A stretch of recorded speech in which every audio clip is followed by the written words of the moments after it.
Hi, welcome to my campaign.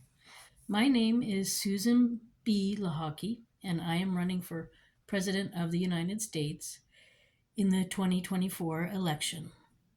I'm actually not participating in the primary, so don't vote for me right now in any primary. I am running only in the general election in November, so you can vote for me then. Today, I want to just go over a little bit of my platform. It was expressed to me earlier today that maybe I need to make a video about my platform. Uh, some of you already know about it. Um, anyway, here goes. So I got into running for president back in 2019. The year before, it was the anniversary of women's rights to vote in the United States, the 100-year anniversary. And I got in it because of that, but also to promote peace. So I'm actually a artist activist, and I'm working on an artwork that revolves around peace. And so that was my first idea behind getting involved. I thought, what better job to have to promote peace throughout the world than to be president of the United States? So that's why I started my campaign. But then I discovered we had lots of issues that needed to be addressed. So now I'm in it for you, for mothers, and for our children, especially. But then I started campaigning. So I already ran for president back in 2020. I didn't get it. Biden got it. And uh, however, what I'm trying to accomplish for our country is too important to stop. So 2 years ago in 2022, I ran for Congress from West Virginia, which is where I live now. And I didn't get that either. But again, it's just too important. Our country is too important, and we are doing a lot of bad things for our people, and we need to stop that. So, and I think I have some quick things that could be done that would change a lot for a lot of people right away. And so, I'm here again running for president because this platform that I have is just too important to stop. So, like I said, I'm in it for you, for mothers, and for our children especially. Um, and when I got in, started running for office back in 2020 or 2019, 2020, I started realizing we have election problems. So, from these registering to vote requirements, which is actually unconstitutional. If you read the 14th Amendment, the very first paragraph describes that it's an obstacle and that the states are forcing us into it, and it needs to stop. So that's number one. I'm working on that. I already had a lawsuit pending. It got rejected, sadly, but I'm working on making a new lawsuit now so that hopefully we can see some change. I mean, I've appealed to all the people in charge, and nobody is budging. They're still, you know, going forward with a faulty system that has so much fraud in it. It's shocking that they want to still use the system. So, anyways, election reform, and I hope to bring that over the next couple of months, and that maybe we'll be voting in November in a new way. And then we also need to change, I realize, the way our government is formed, especially on the federal and the local level. Because when I hear all the people that I met over the years now, running and campaigning for different positions in office, it seems we're not getting our voices heard. The two big parties have taken over the country, and they're not listening to the people anymore. And that is wrong. So we need to change the way we have our government. One thought I had was to have direct voting by you, the people. So we don't need a House of Representatives anymore. Anyways, they have salaries that are way too high for the little bit of work they do. So they are too expensive, and we can use that money in a better way. Um, but anyways, that way your voice will be heard, and you can vote directly. So the Senate we still need. They will convene and they will discuss and come up with bills that they think are important. The fact is that we are a country that's established now. So we don't need constantly new ideas coming out. You know, what a bill that works for animal cruelty for one thing can cross over and work for animal cruelty on the internet. We don't need a whole new bill for that, you know. So we're wasting our time and our energies in places we don't need to be. So it's streamlining the government and getting rid of the House of Representatives, and then you, the people, will be the House of Representatives. And you will vote directly, we will count your votes, and you will have direct say on what's going on. We need a more transparent government on the federal level and on the state and local level. And that is what I am really seeing. So that's coming to all the states too. It will be a requirement to get rid of part of the legislature. So the Senate, the local Senate, will be able to stay, but the other branch will have to go, and that will be also done by the people now. So government reform, restructuring, yes. And we also need to get rid of a lot of the frivolous laws that we just don't need. So the Supreme Courts on every level need to go through their books and get rid of all the useless laws that are not necessary anymore. You know, so yeah. Then we need to abortion is an actual operation. And it is important for a woman and a girl's life because sometimes there are things in the uterus, not necessarily a baby, that need to come out. And if your state forbids that operation, then you've just killed a girl or a woman. And I don't know, I think girls and women are pretty valuable. We make up half or even a little bit more than half the population. So we need to, all bans on abortion will be canceled as soon as I get into office because it's an important operation that needs to be available for every woman throughout her entire life. No ifs, ands, or buts about it. And having men make rules on abortion and women's bodies, that's just screwy. Okay, so we need to stop that too. Men, you have no right to tell women what they can and cannot do with their bodies. We are equal citizens in our country. I have a passport to prove it. So we need to get rid of all the bans on abortion. Abortion is legal and it should be, unless you don't like women, because it's a woman killer if you ban abortion. Sorry.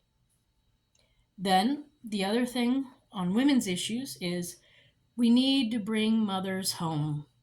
We've seen what happens with drug abuse, bullying, killings, rapings, all sorts of evils of the world are going on because we took mothers out of the home. We told them, hey, you're nothing and you got to go get a job. Well, you know what? I think now we all know that that job of being a mother and a stay-at-home mother is crucial to children being happy and healthy and going through life in a stable environment.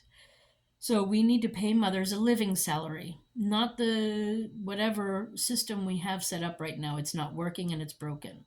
So we need to pay a living salary, and mothers should have a little community center.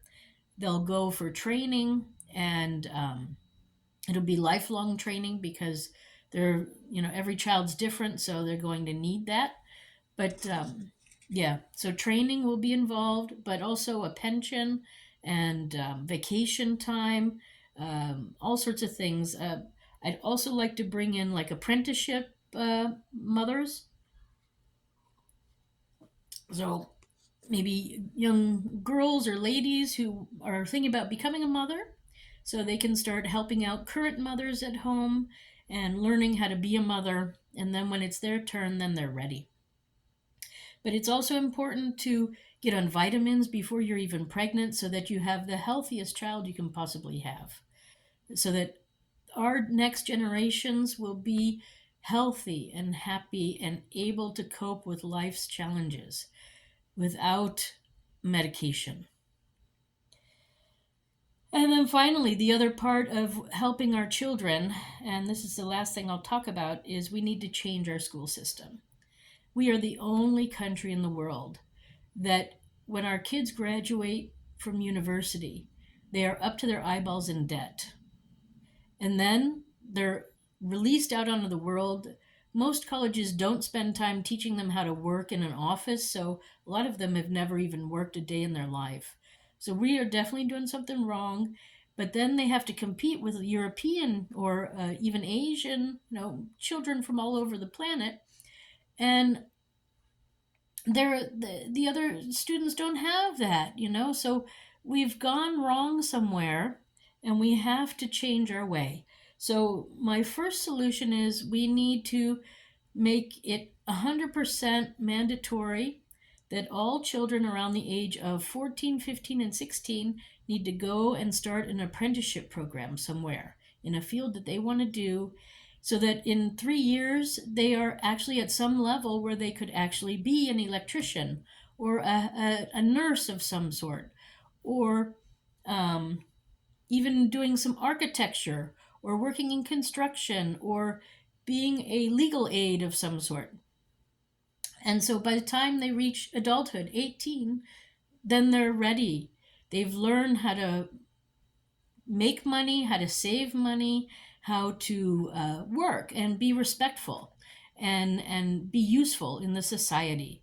So we need to abolish high school, and we need to focus on training our children at useful jobs where they can be a part of society and bring society forward too. So there's plenty of time to go to higher education later. After the apprenticeship program, if you are in a field where you want to continue, absolutely you can. And that's when you go then to higher education. But first, you get your feet wet, you find out if you like the environment. So, for instance, you might work in a local doctor's office or a hospital or an old folks' home. And then at the end of those 3 years, you've tested out the three areas and you say, hey, I like this one better than that one. And then there's no question. But, you got to get your feet wet and you got to get started.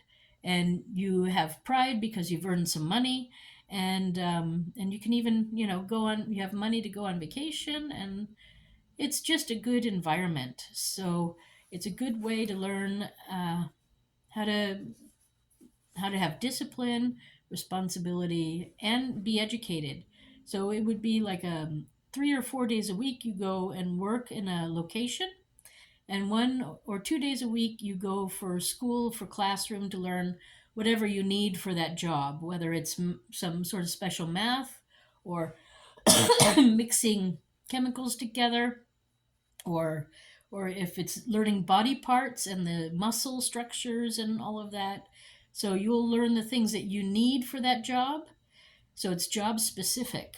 So there's not a lot of wasted learning too, that is just that makes people bored and then they get into trouble. So it should help to keep kids out of juvie and detention, and to help them feel better about themselves. I've seen it work in Europe, and they're having a lot of success with it. So we need to change our system. We need to abolish high school.